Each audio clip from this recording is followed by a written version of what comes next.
स्वीटी, ये दाना मेरा है। पहले मैंने इसे देखा था, तो तुम इसे खाने की कैसे ख्वाहिश कर सकती हो? शर्मीलो बहन, क्या हो गया है तुम्हें? पहले मैंने ढूंढा था ये दाना, इसलिए ये दाना मेरा है। मैं तुम्हें नहीं दूंगी। स्वीटी चिड़िया, तुम बहुत चालाक हो, लेकिन मैं तुम्हें ये दाना हरगिज नहीं दूंगी। ये सिर्फ और सिर्फ मेरा है। शर्मीलो कवि के इस रवैये से पूरा जंगल आगाह था कि वो कोई भी चीज मिलने पर अपना कब्जा फौरन से ही जमा लेती है। फिर क्या था, स्वीटी चिड़िया भी समझ जाती है कि शर्मीलो कवि उसे ये दाना नहीं देगी। फिर वो दाना छोड़कर वहां से चली जाती है और शर्मीलो कवि वो दाना खा लेती है और फिर वो भी अपने घोंसले में चली जाती है। कालू, अब इस घोंसले में कोई भी मुझसे नहीं डरता। तुम्हें पता है, आज मेरे साथ वो स्वीटी चिड़िया है ना, बहुत ज्यादा जबान चला रही थी मेरे आगे। क्या हुआ है शर्मीलो? फिर से लड़ाई हो गई तुम्हारी स्वीटी चिड़िया से? किस बात पर? कालू, पहले दाना मैंने देखा था और स्वीटी चिड़िया कह रही थी कि वो दाना उसका है। कालू, मैं सोच रही हूँ कि क्यों ना हम दोनों मिलकर जंगल के तमाम पक्षियों को इस जंगल से निकाल दें और फिर इस जंगल के हम खुद राजा बन जाएं। पूरे जंगल पे हम राज करेंगे और सारे पक्षियों को इस जंगल से दूसरे जंगल में भेज देंगे। लेकिन कैसे शर्मीलो? ऐसा कैसे हो सकता है? क्या तुम्हारे पास कोई प्लान है क्या, जिससे तमाम पक्षी निकल सकें? मेरे पास तो कोई ऐसा प्लान नहीं। हाँ हाँ कालू, मैं तुम्हें समझाती हूँ। हम पक्षियों से कहेंगे कि दूसरे जंगल में एक बहुत बड़ी काली बला आ गई है, जो बहुत जल्द हमारे जंगल में आने ही वाली है। इसलिए हम सब पक्षियों को इस जंगल से भाग जाना चाहिए। हाँ शर्मीलो, ये तुमने सही कहा है। तुम तो बहुत जीनियस हो और तुम्हारा दिमाग तो लोमड़ी से भी तेज चलता है। हमें ऐसा ही कुछ करना होगा। लेकिन शर्मीलो, ये सारा प्लान तुम्हारा है, इसलिए अमल भी तुम ही करोगी। मेरे से तो पक्षी बेवकूफ नहीं बनाए जाते।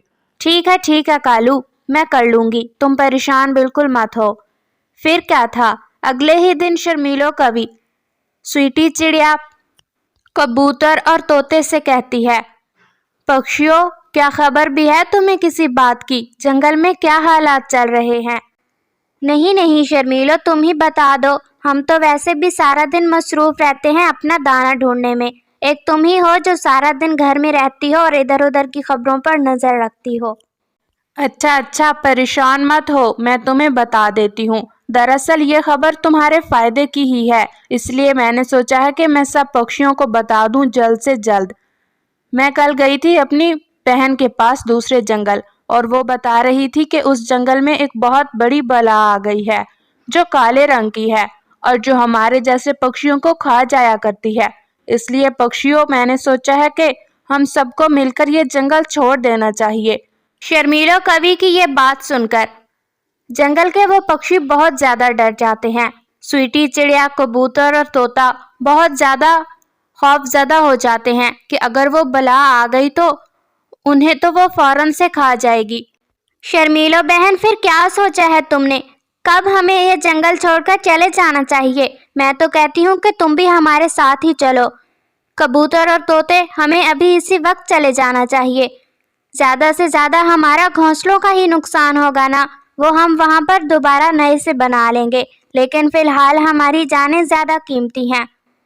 शर्मीलो कवि मन ही मन में बहुत खुश हो रही थी कि उसने जंगल के पक्षियों को बेवकूफ बना ही लिया। हाँ स्वीटी बहन, तुम सही कह रही हो। मैं तो कहती हूँ अभी ही चले तुम तीनों मिलकर। और रही बात कालू कवे और मेरी, तो हम आज नहीं तो कल फौरन से तुम्हारे पीछे आ जाएंगे। तुम्हें तो पता है कि कालू कवा सुबह चला जाता है दाना ढूंढने, इसलिए अभी वो घोंसले में नहीं है। जैसे ही वो शाम को आएगा तो मैं उसे बता दूंगी कि जंगल के तमाम पक्षी जा चुके हैं। और फिर स्वीटी चिड़िया, कबूतर और तोता शर्मीलो की बातों में आकर फौरन से वो जंगल छोड़ने का फैसला कर लेते हैं और उसी वक्त वहां से चले जाते हैं। शर्मीलो कभी शाम को अपने घर वापस लौट जाती है और बहुत ज्यादा खुशी महसूस कर रही थी।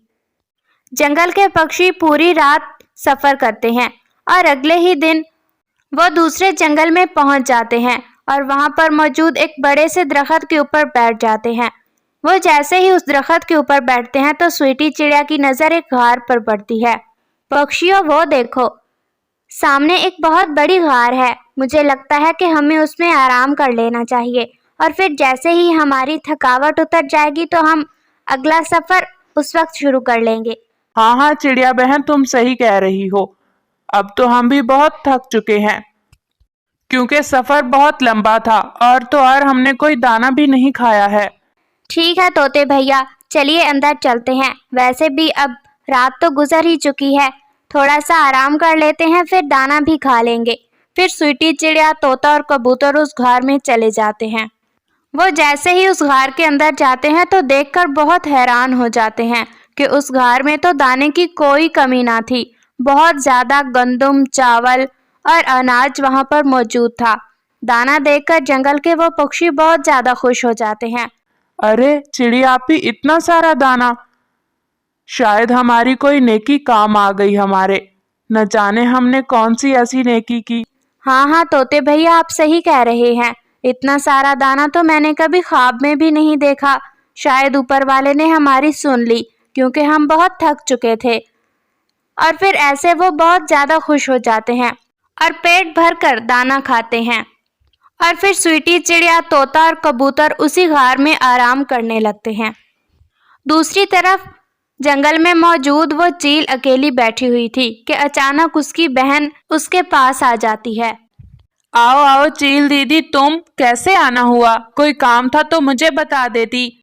नहीं छोटी, मुझे बहुत ज्यादा भूख लग रही थी और मुझे कहीं से कोई मांस भी नहीं मिल रहा था। मैंने सोचा कि मैं छोटी के पास जाती हूँ, शायद मुझे कहीं से कोई मांस ढूंढ कर दे दे। अच्छा दीदी, अगर तुम्हारा इतना ही दिल है तो तुम बैठो, मैं जंगल में से कहीं कोई पक्षी देखती हूँ। जैसे ही कोई पक्षी मिलेगा मैं फौरन से उसे लेकर आ जाऊंगी। और फिर वो चील जंगल में कोई पक्षी ढूंढने निकल पड़ती है। वो चील पूरा जंगल घूमती है लेकिन उसे कहीं से कोई पक्षी नहीं मिल पा रहा था। मिलता भी कैसे? जंगल के तमाम पक्षी शर्मीलो कवि की बातों में आकर वो जंगल छोड़कर जा चुके थे। वो यही सोच रहे थे कि उस जंगल में कोई बला आने वाली है, लेकिन शर्मीलो कवि नहीं गई थी क्योंकि उसने तो जंगल के पक्षियों को बेवकूफ़ जो बनाना था और उन्हें निकालकर खुद उस जंगल में रहना था। फिर क्या था, जालिम चील ढूंढते ढूंढते शर्मीलो कवि तक पहुंच जाती है। शर्मीलो कवि जैसे ही जालिम चील को देखती है तो बहुत ज्यादा डर जाती है। चील दी, आप? हाँ मैं। मेरी बड़ी दीदी आई है और कह रही है कि मैंने कोई मांस खाना है। तो मैंने तो पूरे जंगल में पक्षी ढूंढा लेकिन मुझे कहीं कोई पक्षी नहीं मिला, इसलिए मैं तुम तक पहुंची हूँ और अब तुम्हें लेकर ही जाऊंगी। शर्मीलो कवि बहुत ज्यादा डर जाती है और फिर वो जालिम चील को बेवकूफ बनाते हुए कहती है, चील दीदी, मेरा तो रंग भी काला है और मेरा गोश्त भी कड़वा है और हो सकता है कि आपकी दीदी मुझे खाने की वजह से मर जाए क्योंकि मुझे बहुत पुरानी बीमारी है। कुछ नहीं होता शर्मीलो, तुम्हारी सारी बीमारियां ठीक हो जाएंगी। और रंग में क्या रखा है, पेट ही तो भरना है ना हमने। ऐसा कहते हुए जालिम चील शर्मीलो कवि को उठाकर अपने घोंसले की तरफ चली जाती है। अरे छोटी, ये क्या? तू इस काली कवि को क्यों लेकर आई है? हाँ दीदी, मुझे जंगल में कोई पक्षी नहीं मिल पा रहा था। मैंने बहुत कोशिश की कोई अच्छा सा पक्षी ढूंढने की, लेकिन जंगल में न जाने पक्षी कहाँ चले गए। और फिर आखिर में मुझे यही कवि मिली है और मैंने सोचा कि दीदी के लिए यही ले जाती हूँ। अरे नहीं नहीं छोटी, तुम्हें तो पता है कि मैं ये काले कौवे नहीं खाती, मुझे इनका गोश्त बिल्कुल भी पसंद नहीं है। जालिम चील की ये बात सुनकर शर्मीलो कवि की जान में जान आ जाती है और वो झट से बोलती है, हाँ चील जी, और मुझे तो बहुत पुरानी बीमारी भी है। अगर आपने मुझे खा लिया तो आप हो सकता है कि इस दुनिया से ही चली जाएं। अरे भागो यहाँ से, मुझे नहीं खाना तुम्हें। जालिम चील का ऐसा कहना था कि शर्मीलो कवि तो बिजली की रफ्तार पकड़ती है और फौरन से वहां से भाग जाती है। शर्मीलो, तुम कहाँ से आ रही हो और इतना डरी हुई क्यों हो? कालू, कुछ ना पूछो, आज तो मैं मौत के मुंह से निकली हूँ बाहर। तुम्हें पता है मुझे जालिम चील ले गई थी खाने के लिए। ये तो ऊपर वाले ने मुझे बचा लिया है। शर्मीलो, ये हमारे किए की सजा है। हमने मासूम पक्षियों के साथ जुल्म किया है, इसलिए ऊपर वाले ने हमें सजा दी है।